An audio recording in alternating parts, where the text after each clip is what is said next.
Hello friends, welcome to online study kingdom. दोस्तों, आशा करते हैं आप लोगों की होली अच्छी हुई होगी। तो अब जो है होली दिवाली हो चुकी है। अब आप अपने टारगेट की ओर जो है बढ़िए। अब जो हम लोग थे आईएएस का टेस्ट सीरीज़ है फुल लेंथ जो कि होने वाला है नया टेस्ट सीरीज, तो वो जब भी आएगा 7 अप्रैल से हम लोग जो है स्टार्ट करेंगे। जो मेक आईएएस का सब्जेक्ट वाइज चल रहा है, अच्छा टेस्ट है। जिस तरह आपका 11 फरवरी को पेपर हुआ था जो कि लेंदी था, स्टेटमेंट वाइज ज़्यादा बना के दिया गया था, तो आपको विधिवत इस बार पढ़ाई करनी है जीएस के लिए अच्छे से। अभी अगर लग के अभी से आप करेंगे तो आपकी अच्छी खासी तैयारी हो पाएगी। यदि आपको दोबारा मौका मिल रहा है तो आप अपने को बेहतर से बेहतर जो है एग्ज़ाम के लिए बना पाएँ, तो उसके लिए आपके पास समय बहुत ज़्यादा है। यदि आपने तैयारी पहले से कर रखी है तो आपको अधिक से अधिक प्रैक्टिस करने की ज़रूरत है। साथ ही साथ अपने सब्जेक्ट को भी रिविज़न करना है। तो हम लोग जो है टेस्ट कवर कर रहे हैं मेक आईएएस का, जो कि बेहतरीन टेस्ट है। अभी हम लोग पॉलिटी के टेस्ट कवर कर रहे हैं, साथ ही साथ हिंदी के भी टेस्ट चल रहे हैं। पॉलिटी जैसे कंप्लीट होगा हम लोग हिस्ट्री पर पहुंचेंगे। शेड्यूल आपको पीडीएफ टेलीग्राम पर मिल ही गया है। आपको कौन सा टेस्ट जो है, किस नंबर का कौन सा टेस्ट है आपको मालूम होगा। टेस्ट सीरीज का लिंक पीडीएफ का जो शेड्यूल है आपको मिल गया होगा। Telegram channel @UPPCS kingdom join नहीं किए हैं तो ज्वाइन कर लीजिए। तो ज़्यादा समय न लेते हुए आइए आज की वीडियो में टेस्ट नंबर 3 हम लोग स्टार्ट करते हैं। तो वीडियो को आप लोग लाइक कर दीजिए दोस्तों। आइए, पहला प्रश्न आपके सामने है कि भारतीय संविधान की प्रस्तावना में निम्नलिखित शब्दों को सही क्रम में व्यवस्थित कीजिए। यदि आपने 11 फरवरी का पेपर देखा होगा, जो लोग देने से चूक गए थे, तो जिन लोगों ने दिया है उन लोगों को तो मालूम है कि संविधान की जो प्रस्तावना है वहाँ से जो है शब्द पूछे गए थे, उनका जो है क्रम पूछ लिया गया था। तो आप जो है प्रस्तावना को बिल्कुल रट मारिए। हम भारत के लोग भारत को एक संपूर्ण प्रभुत्व संपन्न समाजवादी पंथ निरपेक्ष लोकतांत्रिक, इस तरह जो भी संविधान में दिया गया है पूरा लाइन टू लाइन रट लीजिए आप। कोई भी एग्जाम हो, पीसीएस का एक प्रश्न आपको देखने को जरूर मिलता है। तो पहला प्रश्न आपका जो है प्रस्तावना में जो शब्द दिए गए हैं उनको सही क्रम में व्यवस्थित करना है। तो सबसे पहले हम पढ़ते हैं कि हम भारत के लोग भारत को एक संपूर्ण प्रभुत्व संपन्न, एक संपूर्ण प्रभुत्व संपन्न, तो यहाँ पर पहले आ रहा ये समाजवादी, दूसरे नंबर पर आएगा प्रभुत्व संपन्न, संपूर्ण प्रभुत्व संपन्न समाजवादी पंथ निरपेक्ष, है ना। प्रस्तावना जो लिखी हुई है उसको लाइन टू लाइन पढ़िए। समाजवादी पंथ निरपेक्ष तीसरे क्रम पर आ जाएगा। लोकतंत्रात्मक गणराज्य बनाने के लिए, तो लोकतंत्रात्मक आपका आ गया चौथे नंबर पर। तो बस यही क्रम आपका हो जाएगा। तो सबसे पहले यहाँ पर दूसरा आएगा, फिर आपका आ जाएगा पहला, तो 2 हो गया, 1 हो गया, फिर 4 हो गया और 3 हो गया। तो 2 1 4 3 राइट आंसर यहाँ पर ऑप्शन ही सही जवाब है। आगे बढ़ते हैं। अगला प्रश्न है कि भारतीय संविधान की प्रस्तावना में न्याय के साथ निम्नलिखित में से किस या किन विशेषणों का प्रयोग किया गया है। तो आप क्या पढ़ते हैं, 3 तरह के न्याय दे रखे हैं प्रस्तावना में। क्या पढ़ते हैं कि हम भारत के लोग भारत को एक संपूर्ण प्रभुत्व संपन्न समाजवादी पंथ निरपेक्ष लोकतंत्रात्मक गणराज्य बनाने के लिए तथा उसके समस्त नागरिकों को 3 प्रकार के न्याय की बात की गई और 5 प्रकार की स्वतंत्रता। तो यहाँ पर न्याय से संबंधित पूछा गया है। तो न्याय क्या है, समस्त नागरिकों को सामाजिक, आर्थिक और राजनैतिक। अब स्वतंत्रता की जो बात की गई, विचार, अव्यक्त, विश्वास, धर्म और उपासना। तो 5 प्रकार की स्वतंत्रता, 3 प्रकार के न्याय, सामाजिक, आर्थिक, यानी 1 2 और 4 यहाँ पर राइट आंसर आपका बन जाएगा। तो यहाँ पर आप ऑप्शन जो है वो कर लीजिए ऑप्शन सी, और यहाँ पर कर लीजिए 2, 1 2 और 4 राइट आंसर ऑप्शन बी सही जवाब है। ठीक है, तो इंग्लिश वाले भी कर लें, सामाजिक, आर्थिक और राजनैतिक। अगला प्रश्न नंबर है तीसरा, भारतीय संविधान की प्रस्तावना के अनुसार भारत तो है, तो प्रस्तावना में आप क्या पढ़ते हैं कि संप्रभु देश तो है ना, संप्रभु हम भारत के लोग भारत को एक संपूर्ण प्रभुत्व संपन्न, है ना, तो संप्रभु देश हो गया आपका। पूंजीवादी देश यहाँ पर नहीं है। एक लोकतांत्रिक राज्य व्यवस्था वाला देश है, लोकतांत्रिक और गणतांत्रिक राज्य व्यवस्था वाला है। तो 1 3 और 4 राइट आंसर यहाँ पर ऑप्शन सी सही जवाब है। अगला प्रश्न है, प्रश्न नंबर 4 है, निम्नलिखित कथनों पर आपको विचार करना है और बताना है कौन से कथन सत्य हैं। प्रस्तावना से संबंधित है कि भारतीय संविधान की जो प्रस्तावना है यह जवाहरलाल नेहरू द्वारा प्रस्तुत किए गए उद्देश्य प्रस्ताव पर आधारित है। तो आप जानते हैं 13 दिसंबर 1946 को जवाहरलाल नेहरू ने 13 दिसंबर 1946 को जवाहरलाल नेहरू द्वारा उद्देश्य प्रस्ताव प्रस्तुत किया गया था, जो कि संविधान सभा के उद्देश्य को परिभाषित करता है। तो भारतीय संविधान की प्रस्तावना जो है इसी पर आधारित है। तो प्रस्तावना को सर्वप्रथम दक्षिण अफ्रीका के संविधान में शामिल किया गया था। तो प्रस्तावना को सबसे पहले दक्षिण अफ्रीका नहीं, अमेरिकी संविधान द्वारा सबसे पहले जो है शामिल किया गया था। इसके बाद कई देशों ने जो है वो शामिल किया। तो प्रस्तावना जो है अमेरिकी संविधान के संविधान में सबसे पहले शामिल किया गया था, न कि दक्षिण अफ्रीका। तो यहाँ पर पहला स्टेटमेंट सही है और दूसरा आपका गलत है। तो पूछा गया कौन सा सही होगा, तो केवल एक राइट आंसर होगा, ऑप्शन ए। ठीक है। जो भारतीय संविधान सभा रही, तो संविधान सभा द्वारा जो उद्देश्य प्रस्ताव है इसको कब स्वीकार किया गया था, तो ये भी आपको मालूम होना चाहिए, 22 जनवरी 1947 को। कब? 22 जनवरी 1947 को संविधान सभा द्वारा उद्देश्य प्रस्ताव को स्वीकार किया गया था। अगला प्रश्न है सूची 1, जो कि प्रसिद्ध व्यक्तित्व दिए हैं। सूची 2 में भारतीय संविधान प्रस्तावना के संबंध में उनके कथन है कि किस व्यक्ति ने प्रस्तावना को क्या कहा है। जैसे कि के.एम. मुंशी है, तो के.एम. मुंशी ने जो है भारतीय संविधान की जो प्रस्तावना है इसको कहा था राजनीतिक कुंडली है। के.एम. मुंशी द्वारा प्रस्तावना को राजनीतिक कुंडली कहा गया। अर्नेस्ट बार्कर द्वारा कहा गया कि प्रस्तावना इस संविधान की कुंजी है। ठाकुरदास भार्गव ने कहा कि जो प्रस्तावना है इस संविधान की आत्मा है, जबकि एन.ए. पालकीवाला ने कहा कि प्रस्तावना संविधान का परिचय पत्र है। तो ए का 4 है और बी का 2 है। तो ए का 4 हो गया, बी का 2 हो गया और सी का 1 हो गया, डी का 3। ऑप्शन डी राइट आंसर है। अगला प्रश्न है, निम्नलिखित कथनों पर आपको विचार करना है और बताना है कौन सा कथन सही है। पहला है यहाँ पर संप्रभुता। संप्रभुता शब्द का अर्थ है कि कोई देश किसी भी विदेशी और आंतरिक शक्ति के नियंत्रण से पूर्णतः मुक्त है। जैसा कि अपना भारत की संविधान की प्रस्तावना में है कि भारत एक क्या है, संप्रभु देश है। और संप्रभुता का अर्थ क्या है कि भारत किसी भी विदेशी और आंतरिक शक्ति के नियंत्रण से पूर्णतः मुक्त संप्रभुता संपन्न राष्ट्र है। तो यहाँ पर दोनों के दोनों जो कथन दे रखे हैं बिल्कुल सही है। तो ऑप्शन यहाँ पर आपका 1 और 2 दोनों सही होगा, ऑप्शन डी राइट आंसर है। 7 नंबर प्रश्न है, निम्नलिखित कथनों पर आपको विचार करना है और कौन सा सही है बताना है। भारतीय संविधान की प्रस्तावना में समाजवादी शब्द 44वें संविधान संशोधन अधिनियम द्वारा जोड़ा गया था। तो पहला कथन आपका यहाँ पर जो है वो समाजवादी शब्द जो जोड़ा गया, तो यहाँ पर जो है समाजवादी जोड़ा गया था। दूसरा शब्द रहा पंथ निरपेक्ष और तीसरा जो रहा है वो अखंडता। ठीक है। तो ये 3 शब्द जो है जोड़े गए हैं और ये संविधान संशोधन के तहत। तो जो संविधान संशोधन रहा है वो था 42वां, ना कि 44वां। तो 42वां संविधान संशोधन 1976 का रहा है। तो यहाँ पर समाजवादी, पंथ निरपेक्ष और अखंडता 3 शब्द को जोड़ा गया था। तो पहला कथन जो है आपका गलत है, क्योंकि 44वां नहीं 42वां था। दूसरा है कि भारत ने लोकतांत्रिक समाजवाद को अपनाया है। तो यह कथन आपका बिल्कुल सही है, क्योंकि लोकतांत्रिक समाजवाद का मतलब है कि एक मिश्रित अर्थव्यवस्था में विश्वास रखना, जहां निजी और सार्वजनिक दोनों क्षेत्र कंधे से कंधा मिलाकर सफर तय करते हैं। इसका लक्ष्य गरीबी, अज्ञानता, बीमारी और अवसर की समानता को समाप्त करना है। तो यहाँ पर केवल और केवल दूसरा कथन सत्य होगा। पहला इसलिए गलत है क्योंकि 44वां नहीं 42वां संविधान संशोधन के तहत ऐड किया गया था। अगला प्रश्न नंबर 8 है, निम्नलिखित कथनों पर आपको विचार करना है और बताना है कौन सा सही है। पहला है कि जो मूल भारतीय संविधान की प्रस्तावना में धर्मनिरपेक्ष सम्मिलित था। तो यह बात आपकी गलत है, क्योंकि मूल संविधान नहीं, जो 42वां संविधान संशोधन रहा है 1976 का, वहाँ पर जो है 3 शब्द जोड़े गए। एक है आपका समाजवादी, दूसरा है धर्मनिरपेक्ष और तीसरा है अखंडता। तो पहला कथन आपका क्या है, मूल संविधान रहा है जो आपका पहले बना हुआ, तो वहाँ पर ये धर्मनिरपेक्ष शब्द नहीं था। तो पहला कथन हो गया आपका गलत। दूसरा है कि भारतीय संविधान में धर्मनिरपेक्षता का अर्थ है कि राज्य सभी धर्मों को मान्यता देता है, लेकिन इसका कोई धर्म नहीं है।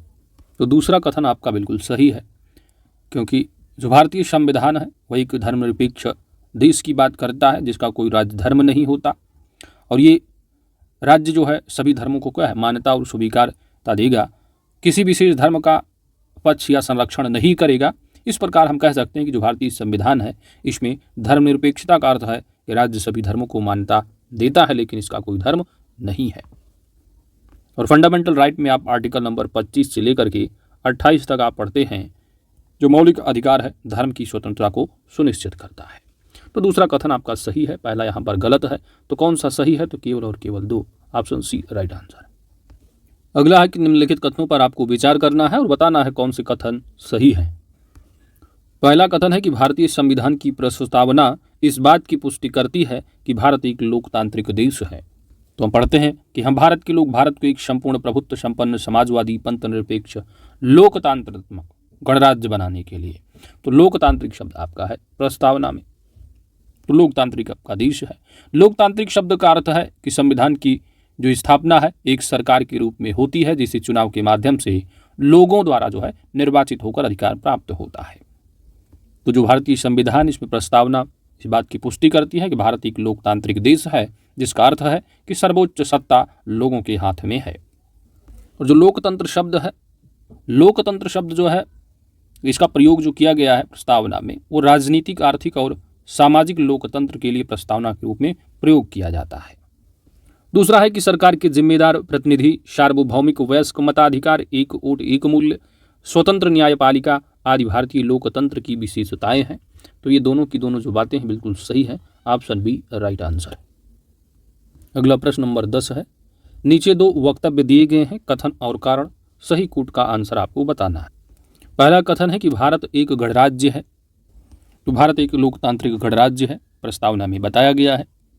तो गणराज्य यानी कि जो राज्य का जो मुखिया है, प्रमुख है, वो क्या है? प्रत्यक्ष या परोक्ष रूप से जो है लोगों द्वारा जो है वो चुना जाता है।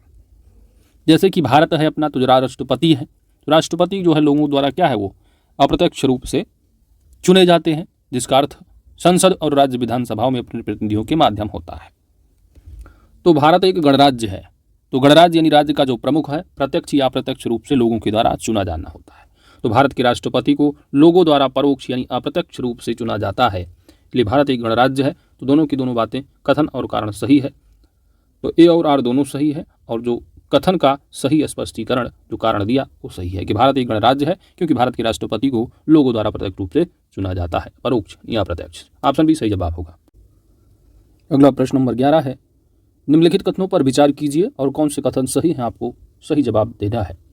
पहला कथन है कि भारतीय संविधान की प्रस्तावना में न्याय शब्द को 5 अलग अलग रूपों में समाविष्ट किया गया है।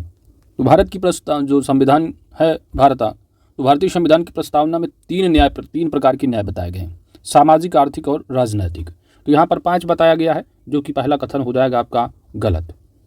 तो सामाजिक, आर्थिक और राजनैतिक, सामाजिक न्याय का अर्थ है कि संविधान द्वारा बराबर सामाजिक स्थिति के आधार पर एक अधिक न्याय संगत समाज बनाने से है। सामाजिक, आर्थिक, तो आर्थिक न्याय क्या है? तो आर्थिक न्याय का अर्थ है कि समाज के अलग अलग सदस्यों के बीच संपत्ति के समान वितरण से है, जिससे संपत्ति कुछ हाथों में ही केंद्रित नहीं हो सके। तो सामाजिक, आर्थिक और राजनैतिक। राजनैतिक न्याय का अर्थ होता है कि सभी नागरिकों को राजनीतिक भागीदारी में बराबरी के अधिकार से है। भारतीय संविधान प्रत्येक वोट के लिए सार्वभौमिक वयस्क मताधिकार और समान मूल्य प्रदान करता है। तो दूसरा स्टेटमेंट है कि आर्थिक न्याय का अर्थ समाज की अलग अलग सदस्यों के बीच संपत्ति की समान वितरण से है। तो यहाँ पर आपका राइट आंसर बनेगा, केवल और केवल दूसरा कथन सत्य है, ऑप्शन डी सही जवाब है। अगला है कि निम्नलिखित में से कौन से शब्द 42वें संविधान संशोधन अधिनियम द्वारा भारतीय संविधान की प्रस्तावना में सम्मिलित किए गए थे। तो 42वां संविधान संशोधन 1976 का रहा है, यहाँ पर 3 शब्द जो है जोड़े गए हैं, समाजवादी है, धर्मनिरपेक्ष है और अखंडता है। तो 3 शब्द हैं, 1, 2 और 3। राइट आंसर यहाँ पर बन जाएगा दोस्त, ऑप्शन डी। बढ़ते हैं अगले प्रश्न की ओर। 13 नंबर प्रश्न है, निम्नलिखित में से किस संवैधानिक वाद में सर्वोच्च न्यायालय ने प्रस्तावना को संविधान का हिस्सा माना था? पहला यहाँ पर दिया है बेरूवारी संघ मामला 1960। तो इस मामले में कहा गया था कि प्रस्तावना जो है वो संविधान का हिस्सा नहीं है। फिर इस मामले में उच्चतम न्यायालय द्वारा प्रस्तावना में प्रयुक्त शब्दों को अस्पष्ट कहा गया था। ठीक है, तो अस्पष्ट कहा गया। फिर आता है केशवानंद भारती बनाम केरल राज्य 1973 का। तो सर्वोच्च न्यायालय ने अपने जो पूर्व फैसला रहा है बेरूवारी का, जहाँ पर प्रस्तावना को संविधान का अंग नहीं माना, तो केशवानंद भारती में कहा कि सर्वोच्च न्यायालय ने कि अपने पूर्व फैसले को खारिज कर दिया और ये घोषणा किया कि प्रस्तावना संविधान का एक महत्वपूर्ण अंग है। इस मामले ने प्रस्तावना में अत्यधिक महत्व पर प्रकाश डाला। इस मामले में सुप्रीम कोर्ट ने कहा कि अनुच्छेद 368 है यानी संविधान संशोधन, तो अनुच्छेद 368 के तहत मूल विशेषताओं में बदलाव किए बिना प्रस्तावना में संशोधन किए जा सकते हैं। तो बेरू बारू में नहीं माना केशवानंद भारती बनाम केरल राज्य 1973 के मामले में जो है कहा गया कि जो प्रस्तावना है वो संविधान का हिस्सा है। ऑप्शन यहाँ पर आपका केवल 2 ये सही जवाब बनेगा। अगला प्रश्न नंबर 14 है कि भारतीय संविधान की प्रस्तावना के संदर्भ में निम्नलिखित कथनों पर विचार कीजिए और बताइए कौन से कथन सही हैं। पहला है कि यह उल्लेख करती यानी प्रस्तावना के संदर्भ में है कि प्रस्तावना उल्लेख करती है कि संविधान के अधिकार का स्रोत भारत के लोग हैं। तो प्रस्तावना में ही लिखा है कि हम भारत के लोग भारत को एक संपूर्ण प्रभुत्व संपन्न, यानी प्रस्तावना जो है इस बात की ओर इशारा करती है कि संविधान के अधिकार का जो स्रोत है वो भारत के लोगों में निहित है। और जो प्रस्तावना इस बात की घोषणा करती है कि भारत जो है एक समाजवादी, धर्मनिरपेक्ष, लोकतांत्रिक, गणतंत्र राष्ट्र है। ये सभी नागरिकों के लिए न्याय, स्वतंत्रता, समानता को सुनिश्चित करती है। अगला फैक्ट है कि कथन है कि इसमें उस तिथि का उल्लेख है जिस दिन संविधान को अपनाया गया था। तो प्रस्तावना जब आप पढ़ेंगे तो नीचे लाइन में आपको देखने को मिलता है कि हम भारत के लोग भारत को एक संपूर्ण प्रभुत्व संपन्न, समाजवादी, पंथ निरपेक्ष, लोकतांत्रिक गणराज्य बनाने के लिए तथा उसके समस्त नागरिकों को 3 प्रकार के न्याय, सामाजिक, आर्थिक और राजनैतिक न्याय, स्वतंत्रता की 5 प्रकार की विचार, व्यक्ति, विश्वास, धर्म और उपासना, जो क्षमता प्राप्त करने की बात की गई, प्रतिष्ठा और अवसर की क्षमता प्राप्त करने के लिए तथा उन सब में व्यक्ति की गरिमा और राष्ट्र की एकता और अखंडता सुनिश्चित करने वाली बंधुता बढ़ाने के लिए दृढ़ संकल्प होकर अपनी इस संविधान सभा में आज तारीख 26 नवंबर 1949 ईस्वी को एतद द्वारा इस संविधान को अंगीकृत, अधिनियमित और आत्मार्पित करते हैं। तो इसमें उस तिथि का भी उल्लेख किया गया है जिससे संविधान को अपनाया गया, 26 नवंबर 1949। तो राइट आंसर यहाँ पर क्या बनेगा? दोनों की दोनों जो कथन है सत्य है, ऑप्शन डी सही जवाब है। अगला नंबर है 15। भारतीय संविधान की प्रस्तावना में न्याय का आदर्श किस देश के संविधान से लिया गया है? न्याय का आदर्श, न्याय 3 प्रकार की न्याय है, सामाजिक, आर्थिक और राजनैतिक। ये न्याय का जो आदर्श है ये सोवियत संघ रूस के संविधान से लिया गया है। ऑप्शन यहाँ पर आपका सी राइट आंसर होगा। 16वां प्रश्न है कि भारत की निम्नलिखित राज्यों को उनके गठन के कालानुक्रम अनुसार जो है व्यवस्थित करना है।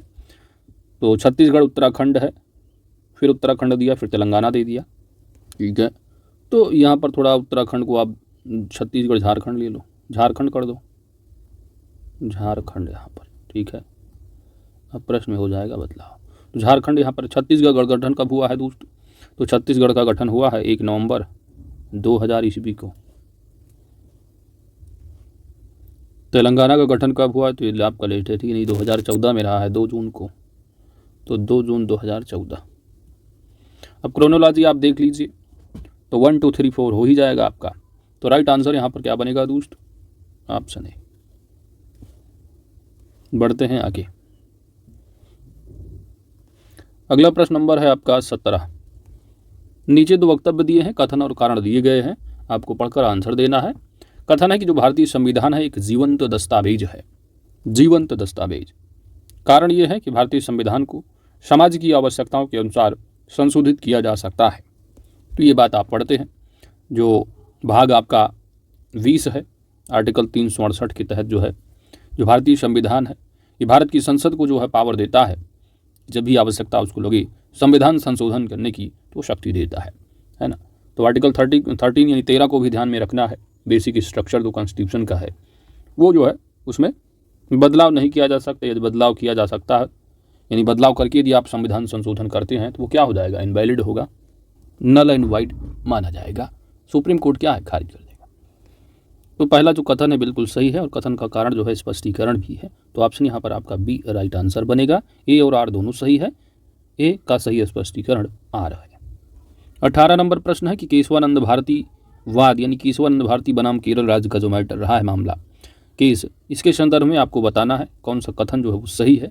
पहला है कि इसमें सर्वोच्च न्यायालय ने कहा कि संसद अनुच्छेद 368 के तहत मौलिक अधिकारों सहित संविधान संशोधन के किसी भी हिस्से में संशोधन कर सकती है।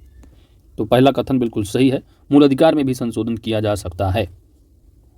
इसको भी ध्यान में रखना है, जो बेसिक स्ट्रक्चर है वो जो है उसके साथ छेड़खानी नहीं करनी है। इस वाद में संविधान की मूल संरचना, basic structure of the constitution प्रस्तुत की गई थी। तो बेसिक स्ट्रक्चर की जो परिभाषा है वह समय समय के साथ जो है सुप्रीम कोर्ट बताता रहता है, तो कोई मूल जो है परिभाषा नहीं है। तो यहाँ पर दोनों की दोनों जो बातें बिल्कुल सही हैं। ऑप्शन यहाँ पर आपका डी राइट आंसर है। 19वां प्रश्न है, उच्चतम न्यायालय के अनुसार भारतीय संविधान की मूल संरचना में सम्मिलित क्या क्या है?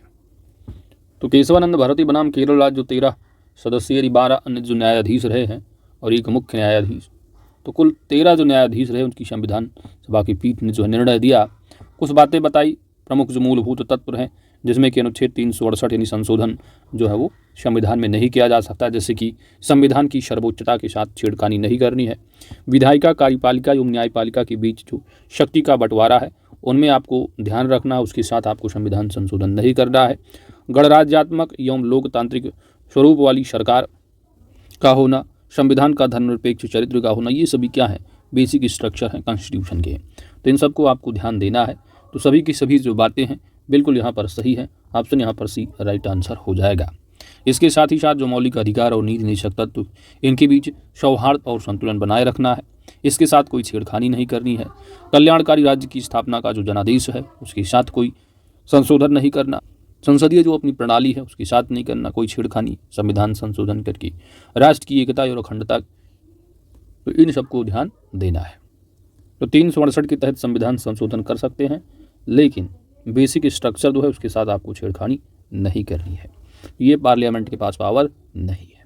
आगे देखते हैं, कोई कानून बन भी जाता है तो अगर यदि कोई छेड़खानी हुई है तो सुप्रीम कोर्ट में जाता है, तो जुडिशियल जो रिव्यू है आर्टिकल 137 के तहत जो सुप्रीम कोर्ट है किसी भी एक्ट को वायलेट या नल एंड वाइड कर सकता है।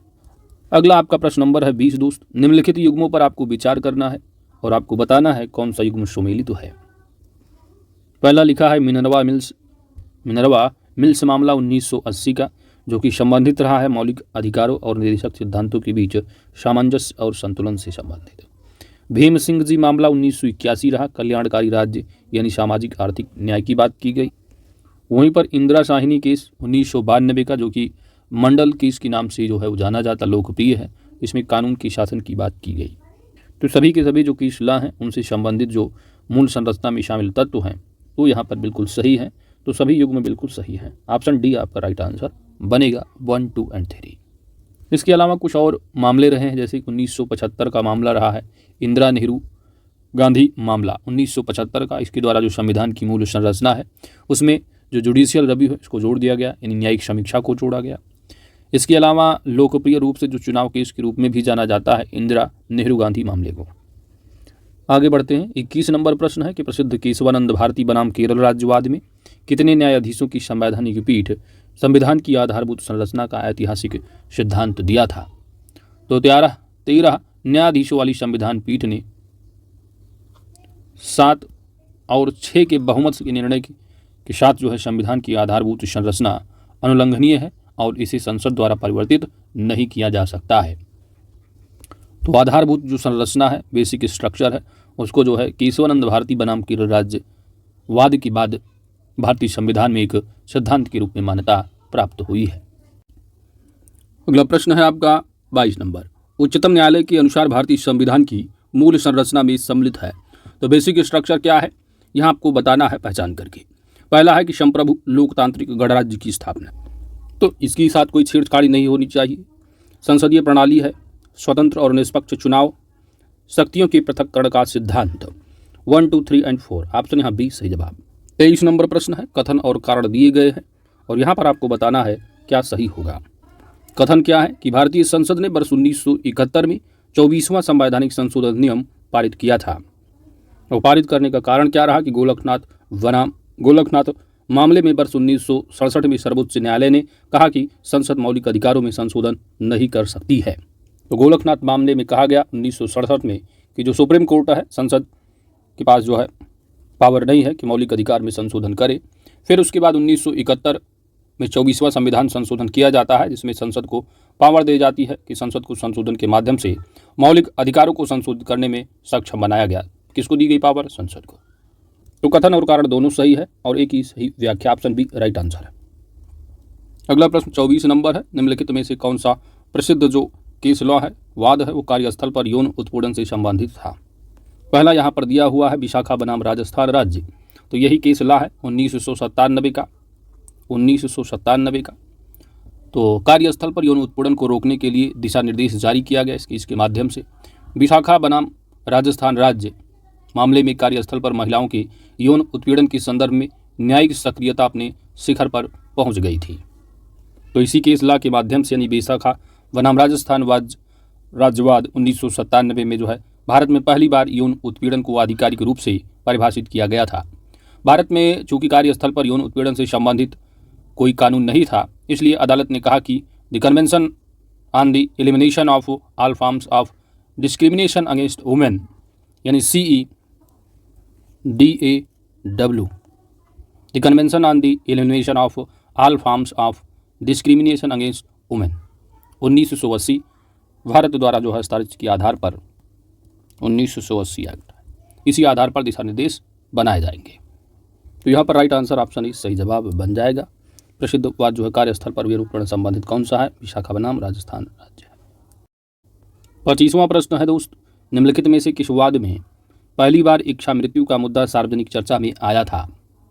यहाँ पर आपका राइट आंसर बनेगा अरुणा शानबाग बनाम union of India, option B आपका सही जवाब बनेगा। इस वाद में सुप्रीम कोर्ट ने अरुणा की इच्छा मृत्यु की याचिका स्वीकार करते हुए मेडिकल पैनल गठित करने का आदेश दिया था। हालांकि बाद में न्यायालय ने अपना फैसला बदल लिया था, लेकिन इस निर्णय ने असाध्य रोगों से जो पीड़ित व्यक्ति हैं उनको इच्छा मृत्यु देने की बहस को आगे बढ़ाने का कार्य किया। इसके बाद एक ऐतिहासिक निर्णय आता है वर्ष 2018 में सर्वोच्च न्यायालय ने पैसिव यूथेनेसिया और लिविंग विल को मान्यता दी। तो जो एक्टिव यूथेनेसिया है और पैसिव यूथेनेसिया, इन दोनों शब्दों को ही जो प्रयोग जो है इच्छा मृत्यु को इंगित करने हेतु जो है किया जाता है। जो एक्टिव यूथेनेसिया है वह स्थित होती है जब इच्छा मृत्यु चाहने वाले किसी व्यक्ति को इस कृत्य में सहायता प्रदान की जाती है, जैसे जहरीला इंजेक्शन लगाना आदि। वहीं पर जो पैसिव यूथेनेसिया है वह स्थित होती है जब इच्छा मृत्यु के कृत्य में किसी प्रकार की कोई सहायता प्रदान नहीं की जाती है। तो एक्टिव यानी एक्टिव किया जाता है, पैसिव मतलब कोई सहायता नहीं। तो यहाँ पर जो है आपका इच्छा मृत्यु से संबंधित फैक्टर है। अगला है आपका 26 नंबर प्रश्न है दोस्त, प्रसिद्ध लिली थॉमस बनाम भारत संघवाद में संदर्भ में आपको निम्नलिखित कथनों पर विचार करना है। पहला है कि इस वाद का जो निर्णय है वह सजा याफ्ता विधायिका सदस्यों को अयोग्य घोषित करता है। तो ये जो केस ला है 2013 का, इसमें कहा गया था कि एक सांसद या विधायक जो कि अपराध के लिए दोषी पाया गया है उसको न्यूनतम 2 वर्ष का कारावास दिया जाएगा। कितने वर्ष का? 2 वर्ष का। और वह सदन की सदस्यता तत्काल प्रभाव से खो देगा तथा उसे जेल की अवधि समाप्त होने के बाद 6 वर्ष के लिए चुनाव लड़ने से वंचित किया जाएगा। तो इससे संबंधित रहा है। तो इस वाद का निर्णय सजा याफ्ता विधायक सदस्यों से योग्यता घोषित करने से संबंधित रहा है। इस वाद में सर्वोच्च न्यायालय ने समान नागरिक संहिता लागू करने का निर्देश दिया था। तो ये आपका हो जाता है गलत, क्योंकि समान नागरिकता संबंधित जो केस लॉ रहा है वो रहा है सरला मुदुल बनाम भारत सरकार 1995 का। तो यहाँ पर केवल एक सही है, ये ऑप्शन सी राइट आंसर बनेगा। बढ़ते हैं अगले प्रश्न की ओर। 27 नंबर है कि न्यायमूर्ति के पुट्टास्वामी बनाम भारत संघवाद के संदर्भ में निम्नलिखित कथनों पर आपको विचार करना है और बताना है कौन सा सही है। पहला है कि इस केस लॉ में निजता के अधिकार को सर्वोच्च न्यायालय द्वारा अनुच्छेद 21 के अंतर्गत एक मौलिक अधिकार घोषित किया गया था। इस वाद की सुनवाई के दौरान अटॉर्नी जनरल के वेणुगोपाल का कहना था कि निजता एक एलीट अवधारणा है। दोनों की दोनों जो बातें हैं बिल्कुल सही हैं। तो ऑप्शन यहाँ पर आपका बी राइट आंसर बनेगा। अगला प्रश्न 28 है, नवतेज सिंह जौहर बनाम भारत संघ में सर्वोच्च न्यायालय ने निम्नलिखित में से किससे संबंधित महत्वपूर्ण निर्णय दिया था? और यहाँ पर राइट आंसर बनेगा समलैंगिकता से संबंधित।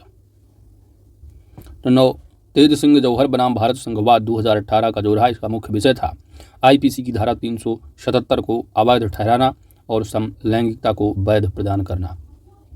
तो न्यायालय ने कहा भी था कि इस बात पर जोर दिया कि किसी व्यक्ति का समलैंगिक होना भी उसका अपना निजी मामला है और निजता अब उसका मूल अधिकार है।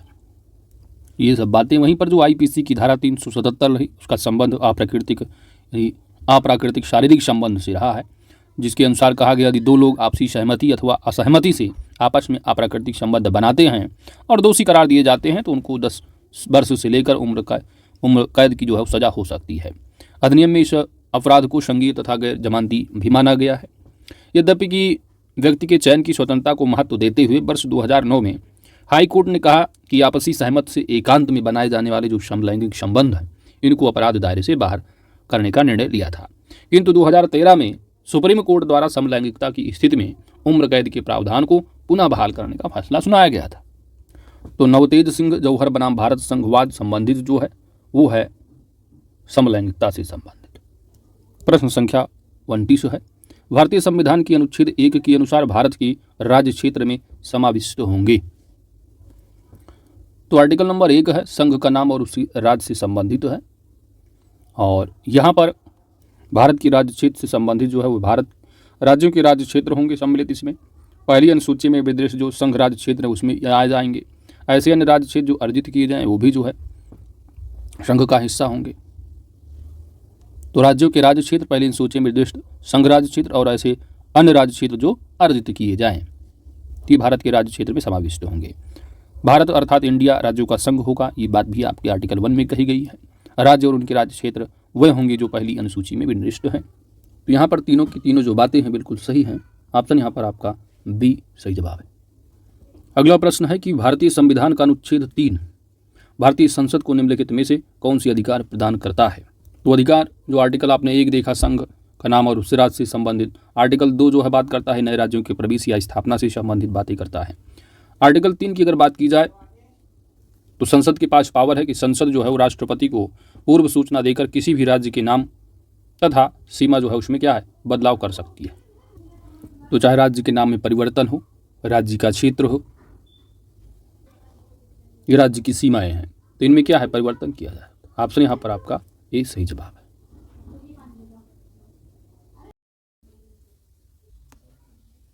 निम्नलिखित राज्यों को उनके स्थापना वर्ष के अनुसार कालानुक्रम में व्यवस्थित कीजिए। गुजरात राज्य दिया है, तो गुजरात राज्य का जो गठन है स्थापना वर्ष है वो कब है, तो 1 मई 1960 है दोस्त, 1 मई 1960। बिहार की बात की जाए तो बिहार 1 अप्रैल 1912 है, 1 अप्रैल है 1912। पंजाब राज्य की स्थापना वर्ष जो है वो कब है, तो 1 नवंबर 1966 है, 1 नवंबर है 1966। आंध्र प्रदेश की बात की जाए तो 1 नवंबर 1956 है, 1956। अब यहाँ पर क्रोनोलॉजी फिट कर दीजिए, सबसे पहले यहाँ पर 12 आएगा, तो यानी बिहार नंबर 1 होगा, तो 2 हो गया पहले। इसके बाद आपका है 1912 के बाद 60 है, फिर 1912 के बाद होगा 56, यानी आपका चौथा नंबर आ जाएगा। तो 2 4 1 3 1960 और 66, तो 1 हो गया 3 हो गया, तो राइट आंसर आपका क्या बने, ऑप्शन सी सही जवाब बन जाएगा। अगला प्रश्न नंबर है 32 है, सूची दिया है जो कि भारतीय संविधान के भाग दे रखे हैं और उस भाग से संबंधित कौन सा विषय है आपको मिलान करना है।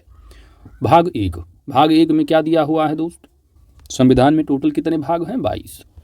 तो भाग 1 में किसकी बात की गई है, संघ और उसके क्षेत्र की, तो ये हो गया आपका 3, ए का 3 हो गया।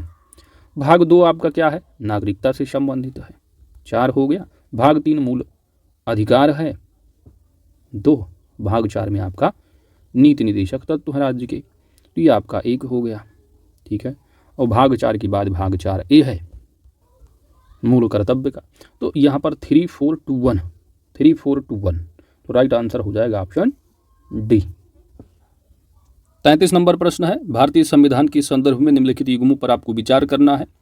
पहला कथन यहाँ पर जो युग्म दिया है जैसे कि अनुच्छेद दे रखे हैं और अनुच्छेद में कौन सा जो है प्रोविज़न है आपको बताना है। जैसे कि अनुच्छेद 5 है, यहाँ संविधान के प्रारंभ पर नागरिकता से संबंधित बात की गई है, तो पहला आपका सही है। दूसरा है कि अनुच्छेद 6 में कहा गया है कि भारत के बाहर जो रहने वाले भारतीय मूल के कुछ व्यक्ति हैं उनको नागरिकता के अधिकार से संबंधित बातें बताई गई हैं, ये बात भी आपकी सही है। ये बात आपकी बिल्कुल सही नहीं होगी, ये होगा आपका आर्टिकल नंबर 8 में कहा गया है भारत के बाहर जो रहने वाले हैं भारतीय मूल के कुछ व्यक्तियों की नागरिकता और अधिकार से संबंधित जो बातें हैं वो आर्टिकल नंबर 8 है, ना कि 6। भारत के बाहर, भारत के यानी जो आर्टिकल 6 है उसमें कहा गया है कि जो पाकिस्तान से भारत को प्रव्रजन करने वाले कुछ व्यक्ति हैं उनको नागरिकता के अधिकार से संबंधित बातें बताई गई हैं, तो दूसरा स्टेटमेंट आपका गलत है, ये बात आपका 6 आर्टिकल में नहीं है, 8 नंबर आर्टिकल में है।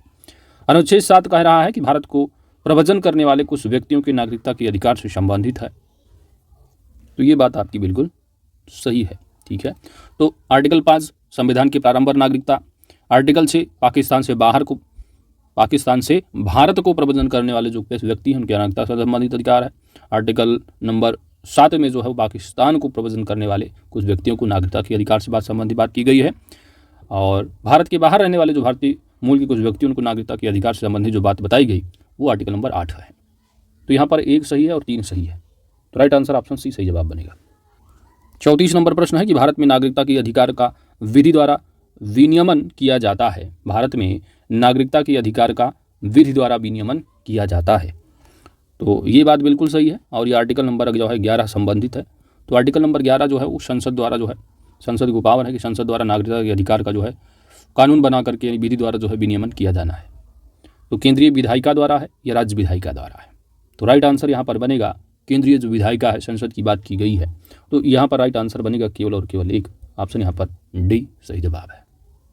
अगला प्रश्न नंबर है 35, नागरिकता अधिनियम 1955 के अनुसार भारत की नागरिकता अर्जित की जा सकती है।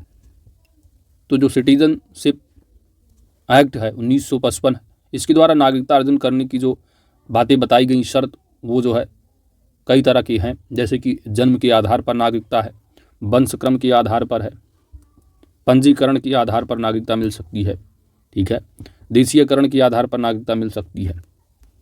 तो यहाँ पर चारों की जो चारों बातें कही गई हैं बिल्कुल सही है। ठीक है, जन्म का आधार है, वंशक्रम के आधार पर, पंजीकरण है, देशीयकरण है, क्षेत्र समाविष्ट के आधार पर भी है। तो 5 तरह के है विशेष का। तो यहाँ पर राइट आंसर आपका ए सही जवाब बनेगा। अगला प्रश्न है आपका, निम्नलिखित में से कौन से व्यक्ति पंजीकरण के आधार पर भारत नागरिकता प्राप्त करने की शर्तों को पूरा करते हैं। किसके आधार पर? पंजीकरण। तो पंजीकरण के आधार पर भारतीय जो नागरिकता वो प्राप्त की जा सकती है। भारतीय जो मूल के व्यक्ति हैं जो कि नागरिकता प्राप्त करने के लिए जो है आवेदन जो है देते हैं, तो उससे ठीक पहले जो है 7 वर्ष वो भारत में रह चुके हों, जो कि पहली बात आपकी यहाँ पर लिखी गई, जो कि बिल्कुल सही है। पंजीकरण के आधार पर दूसरी बात बताई गई कि नागरिकता कैसे प्राप्त कर सकते हैं। तो वह व्यक्ति जिसने भारतीय नागरिक से विवाह किया हो और वह पंजीकरण के लिए आवेदन पत्र देने से पहले जो है 7 वर्ष से भारत में रह रहा हो, तो इससे भी नागरिकता अर्जित की जा सकती है। भारत के नागरिक के नाबालिग जो बच्चे हैं पंजीकरण के आधार पर वो भी नागरिकता प्राप्त कर सकते हैं। भारतीय नागरिक की जो पत्नियां हैं वो भी नागरिकता ले सकती हैं। वो व्यक्ति जिसने भारतीय यानी जो भारतीय मूल का व्यक्ति है जो कि अविभाजित भारत के बाहर या किसी अन्य देश में रह रहा हो, वो भी नागरिकता पंजीकरण के आधार पर प्राप्त कर सकता है भारत की। तो यहाँ पर दोनों की दोनों बातें बिल्कुल सही है। ऑप्शन आपका बी सही जवाब है। बाकी आप जो CEA है उसके बारे में जो है आप पढ़िए, उससे संबंधित फैक्ट भी आपकी एग्जाम में पूछी जा सकती है। जो पूरा पॉलिटी हम लोग कवर करेंगे तो वहाँ पर देखेंगे। भारत सरकार किसी भारतीय नागरिक की नागरिकता समाप्त कर सकती है किस बिहाफ पर, यदि जो भारत सरकार है किसी व्यक्ति की जो नागरिकता है भारतीय उसको समाप्त कर सकती है। पहला नंबर तो नागरिकता का परित्याग कर दिया हो उसने, या किसी दूसरे देश की जो है उसने नागरिकता स्वीकार कर ली। तीसरी बात, उसको नागरिकता से अगर वंचित भी किया जाता है तो उसकी भारतीय नागरिकता समाप्त हो जाएगी। ये सब बातें हैं। और यहाँ पर पूछा गया कि जो भारत सरकार है वो किसी भारतीय नागरिक की जो नागरिकता है वो समाप्त कर सकती है कब, तो यदि उसने संविधान का अपमान किया है तो भी आप नागरिकता समाप्त कर सकती भारत सरकार। संविधान की अपमान करना है। उसने धोखे से नागरिकता प्राप्त की है तो भी सरकार चाहे उसकी क्या है समाप्त कर सकती नागरिकता। तीसरी बात है कि अगर कोई युद्ध है, युद्ध के दौरान दुश्मन के साथ अवैध रूप से अगर व्यापार या संचार या मिला हुआ तब भी नागरिकता समाप्त की जा सकती है। और इसके साथ भारत सरकार ये भी कह सकती है अगर कोई भारतीय नागरिक है और लगातार वो 7 वर्षों से जो है वो भारत के बाहर रह रहा हो तो भी भारतीय नागरिकता वो सरकार समाप्त कर सकती है। साथ ही रजिस्ट्रेशन या देशीयकरण की जो है 5 साल के भीतर किसी भी देश में एक नागरिक को 2 साल के कारावास की अगर सजा सुनाई गई हो तभी भारत सरकार नागरिकता छीन सकती है। तो ये सब बातें हैं। तो वह 5 वर्षों से लगातार भारत से बाहर रह रहा हो, है ना, तब भी क्या है उसको हटा सकते हैं आप। तो एक और दो दोनों सही जवाब बनेगा। आपसे यहाँ पर सी राइट आंसर होगा। अगला नंबर 38 है, नागरिकता संशोधन अधिनियम 2019 है। तो CAA है, सिटीजनशिप अमेंडमेंट एक्ट 2019। 31 दिसंबर 2014 को या उससे पहले अफगानिस्तान, बांग्लादेश और पाकिस्तान से भारत आए निम्नलिखित में से किस या किन समुदायों को विशेष रूप से छूट जो है वो प्रदान की गई है। तो 31 दिसंबर 2014 को या उससे पहले कहाँ से? अफगानिस्तान, बांग्लादेश और पाकिस्तान। यहाँ से जो है भारत जो आए हुए हैं कौन, हिंदू, सिख, बौद्ध, जैन, पारसी व ईसाई, इनको अवैध जो है वो प्रवासी नहीं माना जाएगा। बाकी आप जानते हैं मुसलमानों की यहाँ पर जो बात है वो नहीं की गई। तो यहाँ पर 1, 2, 3 एंड 4 सभी यहाँ पर ऑप्शन यहाँ पर ही राइट आंसर है। तो ये लोग हैं। इसके साथ ही इन प्रवासियों को उपरोक्त जो लाभ दिए गए हैं सिटीजनशिप देने की बात जो की गई है, इनको जो है केंद्र सरकार को जो विदेशी अधिनियम 1946 है और पासपोर्ट अधिनियम 1920 है इसमें छूट प्रदान करनी होगी। 1946 और 20 के अधिनियम केंद्र सरकार को भारत में विदेशियों के प्रवेश, निकास और निवास को नियंत्रित करने की शक्ति प्रदान करती है। अगला प्रश्न नंबर 39 है, अनिवासी भारतीयों या नाराइज जो है नॉन रेसिडेंट इन इंडिया, इनके संदर्भ में निम्नलिखित कथनों पर आपको विचार करना है। तो नॉन रेसिडेंट इंडियंस के बारे में जो है बताना है। पहला कथन दिया गया है कि इन्हें भारत के सभी नागरिक अधिकार प्राप्त होते हैं। तो पहली बात तो एनआरआई आपको मालूम होना चाहिए। वैसे इनकम टैक्स एक्ट 1961 के तहत कहा भी जाता है कि कोई जो भारतीय नागरिक है वो पिछला जो वित्तीय वर्ष है उसके दौरान वो 180 दिन से जो है वो अगर कम समय के लिए भारत में रहता है तो वही क्या है, नॉन रेसिडेंट इंडियन है। कोई भारत के बाहर से आया है जो भारतीय पासपोर्ट धारक है, इसी कार्य विशेष जो है वो अपने यहाँ आया अपने भारत में और वो लास्ट वित्तीय वर्ष के दौरान 180 दिन से कम समय के लिए अगर भारत में रहता है तो उसके बारे में कहा गया, इन्हें भारत के सभी नागरिक अधिकार प्राप्त होते हैं। पहला कथन जो है आपका बिल्कुल सही है। यानी जो अपने भारत के लोग हैं अगर वो भारतीय अपना पासपोर्ट धारक जो हैं वो इंडिया के बाहर रह रहे हैं, किसी कार्य है ना, कोई काम करने गया है तो कितने दिन के लिए गया है, यानी अगर 2023-24 की अगर बात करी जाए तो 2023-24 में अगर कोई व्यक्ति है पिछली साल वित्तीय वर्ष में चला गया और वो 180 दिन से कम जो है भारत में रहा है तो उसको आप एनआरआई कहोगे। तो यहाँ पर कहा गया है कि इन्हें भारत के सभी नागरिक अधिकार है वो प्राप्त होते हैं, बिल्कुल सही है। दूसरा है कि इन्हें भारत में मतदान का अधिकार प्राप्त नहीं होता है, तो ये कथन आपका बिल्कुल सही है। तो ये बात भी आपका क्या है, पूर्णतः गलत हो जाएगी, क्योंकि जो एनआरआईज हैं के पासपोर्ट में जो लिखित अपने निवास स्थान होते हैं, निर्वाचन क्षेत्र में मतदान का अधिकार जो हमको है मतदान कर सकते हैं। तो यहाँ पर आपका केवल और केवल पहला सही है, तो ऑप्शन यहाँ पर राइट आंसर बन जाएगा। जीएस का अंतिम प्रश्न नंबर 40 है, निम्नलिखित में से कौन वर्ष 1953 में गठित प्रथम राज्य पुनर्गठन आयोग का सदस्य था। तो कब प्रथम राज्य पुनर्गठन आयोग का हुआ, तो 22 दिसंबर, कब 22 दिसंबर 1953। तो 22 दिसंबर 1953 में न्यायाधीश फजल अली की अध्यक्षता रही। किसकी अध्यक्षता में, फजल अली की अध्यक्षता में प्रथम राज्य पुनर्गठन आयोग का गठन किया गया था। इस आयोग के 3 सदस्य थे, एक तो न्यायमूर्ति फजल अली, दूसरे हृदयनाथ कुंजरू, तीसरे के.एम. पडिक्कर। और इस आयोग ने 30 दिसंबर 1955 को जो है अपनी रिपोर्ट सौंपी थी। इस आयोग ने राष्ट्रीय एकता, प्रशासनिक और वित्तीय व्यवहार्यता, आर्थिक विकास, अल्पसंख्यक हितों की रक्षा तथा भाषा को राज्यों के पुनर्गठन का आधार बनाया था। सरकार ने इसकी संस्तुतियों को कुछ सुधार के साथ मंजूर कर लिया, जिसके बाद 1956 में राज्य पुनर्गठन अधिनियम संसद ने पास किया, जिसके तहत 14 राज्य तथा 6 केंद्र शासित प्रदेश बनाए गए थे।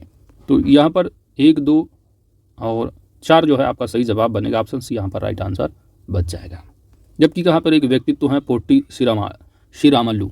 तो पोट्टी श्रीरामल्लू जो रहे हैं एक कांग्रेसी कार्यकर्ता रहे, जो कि इन्हीं जो है एक अनशन पर जो है बैठे हुए थे। 56 दिन भूख हड़ताल के बाद इनका निधन भी हो गया था, जो कि इन्होंने बात अपनी जो रखी थी वो भाषा के आधार पर राज्य के गठन की बात की थी। और भाषाई आधार पर जो राज्य का गठन हुआ सबसे पहले वो आंध्र प्रदेश का हुआ था, जो कि इसके पीछे जो आंदोलनकारी रहे विशेषकर अनशन पर बैठने वाले, इन्हीं का जो है वो मेन रोल रहा है आंध्र प्रदेश के गठन में भाषाई आधार पर, पोट्टी श्रीरामल्लू की। तो यहाँ पर पूछा गया था राज्य पुनर्गठन आयोग का सदस्य, तो यहाँ पर 1, 2, 3 एंड 4 1, 2, 4 ऑप्शन यहाँ पर सी राइट आंसर है। इसी के साथ आपका 40 प्रश्न आपका पूरा का पूरा जीएस का कंप्लीट होता है। बढ़ते हैं हिंदी के प्रश्नों की ओर। कि जीएस वाली जो कंप्लीट हुए हैं, अब 20 प्रश्न आपके हिंदी के देखने को मिलेंगे 41 से लेकर के 60 तक। जिस तरह आपके एग्ज़ाम 2024 यानी जो 11 फरवरी को पेपर हुआ था उसी के पैटर्न पर अच्छी से सीरीज है, आप इसको ज़रूर कवर करें, क्योंकि जीएस के पेपर को तो लेंदी बनाने के साथ साथ हिंदी के पेपर को भी जो है थोड़ा इन्होंने स्टेटमेंट देकर जो है वो बनाया हुआ था, जैसा कि 11 फरवरी को पेपर था। तो उसी को देखते हुए यदि आप इस टेस्ट सीरीज को कवर करेंगे तो आपको मालूम चलेगा कि आप कितने बेहतर कर पा रहे हैं। निम्नलिखित में से कौन सा एक विलोम शब्द युग्म सुमेलित नहीं है? शकुन का आप शकुन होता है, बिल्कुल सही है। आमिष और निरामिष, तो आमिष का विलोम निरामिष बताया गया, जो कि यहाँ पर आमिष और निरामिष क्या है? समानार्थी होंगे। जिसका विलोम बनता है आमिष या निरामिष का पूछा जाए तो इसका विलोम होता है सामिष। ठीक है, तो सामिष का विलोम आमिष या निरामिष। तो बी ऑप्शन यहाँ पर आपका सुमेलित नहीं है। सूक्ष्म का स्थूल होता है, तो ये आपका सुमेलित है। तो राइट आंसर यहाँ पर ऑप्शन बी सही जवाब बन जाएगा। 42 नंबर है कि विलोम शब्द युग्म कौन सा सुमेलित है, आपको बताना है। क्रंदन, क्रंदन का यहाँ पर रुदन बताया गया है विलोम, जो कि क्रंदन और रुदन ये समानार्थी है, इनका एक ही मतलब है। और इसका जो विलोम बनता है वह होता है हास्य, तो हास्य का होगा रुदन या क्रंदन। तो ये आपका युग्म क्या है? गलत है। पूछा है कौन सा युग्म सुमेलित है। तरुण का यहाँ पर वृद्ध बताया गया है, तो तरुण का वृद्ध बिल्कुल सही है। पवित्रता, माफ कीजिए पतिव्रता, तो पतिव्रता का यहाँ पर उल्टा बताया गया, जो कि बिल्कुल सही है। भूत का विलोम भविष्य है, ये भी आपका सही है। तो 2, 3 और 4 स्टेटमेंट आपका बिल्कुल सही है, यानी ऑप्शन बी आपका राइट आंसर बन जाएगा। 44 नंबर प्रश्न है कि सूची 1 और सूची 2 को सुमेलित करना है। शब्द और उनके विलोम बताए गए हैं। योगी, देख रहे हैं आप, योगी का भोगी होगा, बिल्कुल सही है। तो योगी का भोगी होगा। मिथ्या नि झूठ है तो सत्य हो जाएगा, मिथ्या का सत्य होगा। अग्नि है तो जल होगा। पंडित है तो मूर्ख होगा विलोम। तो ए का 3, वी का 1, सी वी का 3 है, माफ कीजिए बी का 2 हो गया, सी का यहाँ पर 1 हो गया और डी का हो गया 4। तो 3, 2, 1, 4, 3, 2, 1, 4 राइट आंसर ऑप्शन बी सही जवाब बनेगा। ठीक है, 43 नंबर प्रश्न छूट रहा था। 43 नंबर क्या है कि कौन कितने शब्द जो है मनुष्यता के लिए विलोम है। तो मनुष्यता का विलोम क्या क्या हो सकता है आपको यहाँ पर बताना है। मनुष्यता, तो मनुष्यता का पशुता हो जाएगा। इसके साथ ही दानवता भी विलोम हो सकता है आपका। नृशंसता, नृशंसता भी आपका मनुष्यता का विलोम है। जबकि मनुष्यता और मानवता ये क्या है? समानार्थी हैं, ये बराबर हैं। तो यहाँ पर आपका 3 जो है क्या है? केवल और केवल यहाँ पर, यानी ऑप्शन सी आपका सही जवाब हो जाएगा। मनुष्यता के यहाँ पर 3 जो है वो विलोम हो सकते हैं, पशुता, नृशंसता, दानवता। अगला नंबर है 45 है। कौन सा एक विलोम युग्म शब्द युग्म सुमेलित नहीं है, आपको बताना है। पहला है ज्ञानी, ज्ञानी विज्ञानी एक ही मतलब, तो ज्ञानी का होता है अज्ञानी विलोम। ज्ञानी का विलोम क्या बनेगा दोस्त? अज्ञानी होगा, तो यहाँ पर सुमेलित नहीं है पहला ऑप्शन। अनाथ का विलोम यहाँ पर सनाथ हो गया। अर्पण का ग्रहण होगा, अथ का विलोम इति होता है। तो यहाँ पर राइट आंसर क्या है? सुमेलित नहीं, यानी ऑप्शन ए सही जवाब है। 46वां प्रश्न है कि निम्नलिखित में से कौन विलोम शब्द युग्म सुमेलित है। अस्त का विलोम उदय बिल्कुल सही है। अगम का यहाँ पर है, तो अगम है, तो अगम का होता है सुगम, ना कि अगोचर। तो गोचर अगोचर हो जाते हैं विलोम, गोचर हो गया, अगोचर हो गया, और अगम और सुगम होता है विलोम। ठीक है, तो अगम का सुगम होता है, गोचर का अगोचर होता है। तो ये यहाँ पर दूसरा स्टेटमेंट जो है आपका गलत है। अपेक्षा है, तो अपेक्षा का विलोम उपेक्षा होता है, ये आपका सही है। तो यहाँ पर पहला आपका सही है और तीसरा सही है, यानी 1 और 3 सही जवाब बन जाएगा। 47वां है कि निम्नलिखित में से कौन सा एक अभिज्ञ का विलोम शब्द है। अभिज्ञ, तो अभिज्ञ यानी अभिज्ञ का विलोम अनभिज्ञ होता है। तो अभिज्ञ पूछा जाए या अभिज्ञ पूछा जाए, ठीक है, विज्ञ या अभिज्ञ, तो इसका जो विलोम बनता है वो अनभिज्ञ होता है। तो विज्ञ पूछा जाए या अभिज्ञ पूछा जाए, इसका विलोम दोनों का बनता है अनभिज्ञ। तो यहाँ पर राइट आंसर ऑप्शन सी आपका सही जवाब बन जाएगा। वो प्रज्ञ दे रखा है, तो प्रज्ञ का विलोम होता है मूढ़, क्या होता है दोस्त? मूढ़ होता है। और विज्ञ दिया है, तो विज्ञ का विलोम क्या होता है? अज्ञ होगा, इसका अज्ञ होगा विलोम। तो यहाँ पर राइट आंसर क्या है? अभिज्ञ का विलोम शब्द होगा अनभिज्ञ, ऑप्शन सी। निम्नलिखित में से कौन सा एक विलोम शब्द युग्म सुमेलित नहीं है। अकाल, अकाल का यहाँ पर होता है विलोम सुकाल होगा। अकाल का विलोम क्या होता है? सुकाल होता है। तो ये हो गया गलत आपका। सूखा है तो बाढ़ होगा विलोम, सूखा का बाढ़ होता है। आयात का विलोम निर्यात बिल्कुल सही है। अधम का विलोम अधम नीच हो गया तो उत्तम, अधम का विलोम उत्तम, ये भी सही है। अमर का विलोम यहाँ पर मर्त्य होगा, ये भी आपका सही है। तो कौन सा सुमेलित नहीं है दोस्त? ऑप्शन यहाँ पर ये राइट आंसर बन जाएगा। 49वां है, यहाँ पर भी आपका एक विलोम शब्द युग्म सुमेलित नहीं है, वह कौन सा है आपको बताना है। आरंभ का विलोम अंत होता है, बिल्कुल सही है। उग्र का सौम्य है, ये भी आपका सही है। ऋजु का यहाँ पर सरल बताया गया, तो ऋजु का होता है वक्र, और सरल का विलोम हो जाता है कठिन। ठीक है, तो यहाँ पर ये ऑप्शन आपका सी क्या है, सुमेलित नहीं है, तो यही राइट आंसर आपका बन जाएगा।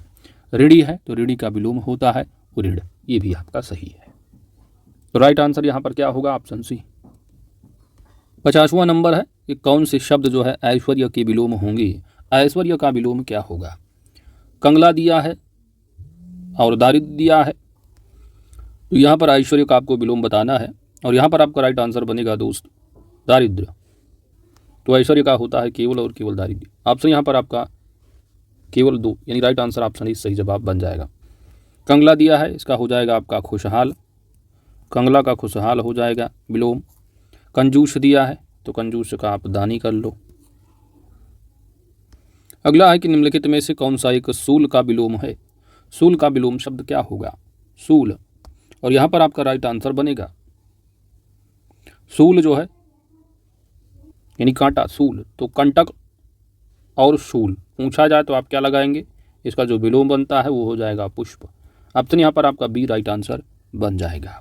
कंठस्थ दे रखा है तो कंठस्थ याद करना, विस्मरण, स्मरण, विस्मरण, इसका विलोम ये बनेगा। तो कंटक या सूल का पूछा जाए तो आपका विलोम होगा पुष्प। तो राइट आंसर ऑप्शन बी सही जवाब है। 52 नंबर है मझधार। मझधार निम्नलिखित में से किस शब्द का विलोम है।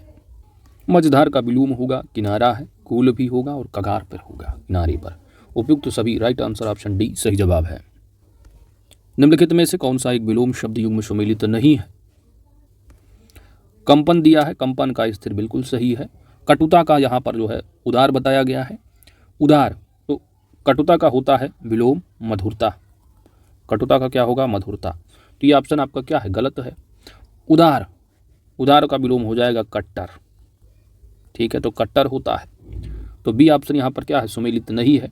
कटुक्ति का होगा शुक्ति विलोम, कठोर का कोमल है, तो राइट आंसर ऑप्शन बी आपका सही जवाब बन जाएगा। बी यहाँ पर सुमेलित नहीं है।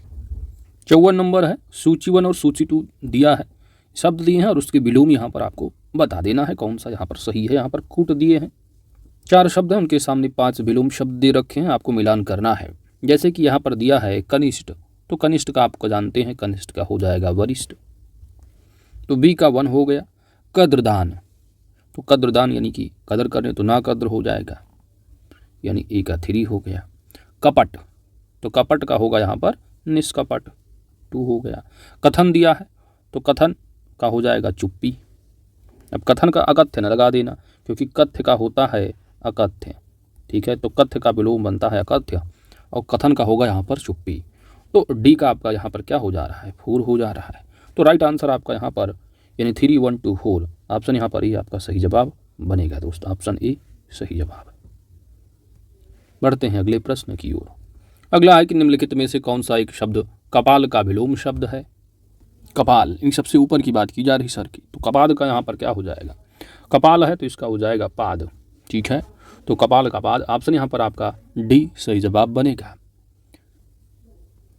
कड़ा है तो मुलायम होगा। 55 के बाद आता है आपका 56 नंबर प्रश्न। अगला है कि निम्नलिखित में से कौन सा एक विलोम शब्द युग्म सुमेलित नहीं है। कौन सा एक विलोम युग्म सुमेलित नहीं है। कम खर्च है तो खर्चीला बताया गया विलोम, बिल्कुल सही है। कमीना आदमी भला आदमी, ये भी आपका सही हो गया।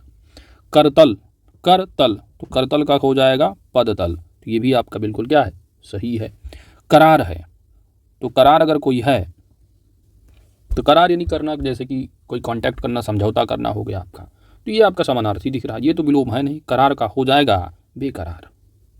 ठीक है, तो करार का विलोम होता है बेकरार, तो इसलिए यहाँ पर डी आपका सुमेलित नहीं है। राइट आंसर ऑप्शन डी सही जवाब बनेगा। निम्नलिखित में से कौन सा एक विलोम शब्द युग्म सुमेलित नहीं है दोस्त। कपूत का यहाँ पर विलोम शपूत बताया गया, बिल्कुल सही है, कपूत का सपूत है। तो कौन सा यहाँ पर सुमेलित है आपको बताना है। तो पहला आपका सुमेलित हो गया कबूलना और नकारना, ये भी आपका विलोम सही है। जुर्माना, तो जुर्माना जो विलोम होता है वो कर्ज का होता है, ठीक है। तो कर्ज और जुर्माना ये विलोम है। महाजन दिया है तो महाजन का विलोम होता है देने वाला, तो कर्जदार होता है, ठीक है। तो कर्जदार का होता है महाजन, कर्ज का होगा जुर्माना विलोम। तो ये आपका यहाँ पर जो है तीसरा स्टेटमेंट क्या है, गलत है। कर्ण कटु तो कर्णप्रिय, तो कर्ण को कटु लगने कर्णप्रिय, ये आपका विलोम बिल्कुल सही है। तो यहाँ पर एक सही हो गया आपका, दूसरा है आपका सही और आपका चौथा सही है। तो 1, 2, 4 यानी ऑप्शन आपका सी सही जवाब है। 58 नंबर प्रश्न है कि निम्नलिखित में से कौन सा एक शब्द कलंक का विलोम शब्द है। कलंक, तो सिंपल सी बात कलंक का हो जाएगा निष्कलंक। ऑप्शन यहाँ पर आपका डी सही जवाब है। इसके बाद कर्मशील और कर्महीन ये एक दूसरे के क्या है, विलोम है। कर्मशाला, कर्मशाला का विलोम होता है विश्राम, कर्म विश्राम। तो कर्मशाला और विश्रामशाला क्या हो जाएंगे, विलोम हो जाएंगे। कर्मशील का विलोम कर्महीन होगा, कलंक का विलोम निष्कलंक होगा। ऑप्शन डी सही जवाब है। निम्नलिखित में से कौन सा एक विलोम शब्द युग्म सुमेलित नहीं है। कलकल है ना, कलकल का शांत होगा विलोम, बिल्कुल सही है। करीना, करीना का यहाँ पर बेढंग है जो कि सही है। करुण का विलोम निष्ठुर होगा, ये आपका सही है। गजब, तो गजब यानी गजबे है। गजब और विशिष्ट ये हो जाएंगे आपकी समानार्थी और इसका विलोम बन जाएगा सामान्य। क्या बनेगा दोस्तों, सामान्य। अंतिम प्रश्न नंबर 60 है, गठियाना का सही विलोम शब्द क्या होता है। गठियाना, पहला दिया है गठित, तो गठित और अगठित ये होते हैं विलोम, तो ये तो होगा नहीं। खोलना, तो खोलना और गठियाना एक दूसरे के क्या है, विलोम है। तो राइट आंसर यहाँ पर आपका बी सही जवाब बन जाएगा। कहते हैं वो रस्सी थोड़ा गठिया दो, बांध दो, तो गठियाना और खोलना क्या है, विलोम हो जाएंगे। गठीला दिया है तो गठीला का हो जाएगा गांठ बांध दो यानी ढील कर दो, तो गठियाना का ढीला हो जाएगा, यानी आपका ऑप्शन यहाँ पर आपका बी सही जवाब है। और इन्हीं 60 प्रश्नों के साथ टेस्ट नंबर तीसरा आपका कंप्लीट हो जाता है। होली बाद तीसरा टेस्ट हो रहा है, अब आपको टेस्ट लगातार मिलते रहेंगे। इसके बाद जो DIS का फुल टेस्ट होगा उसको हम लोग नया टेस्ट स्टार्ट करेंगे। Thanks for watching. वीडियो को जो है लाइक करते रहिए, अपने दोस्तों के साथ शेयर करते रहिए। टेलीग्राम चैनल नहीं ज्वाइन किए हैं, ज्वाइन आप कर लीजिए, वहाँ पर आपको PDF मिलता रहेगा। Thanks for watching.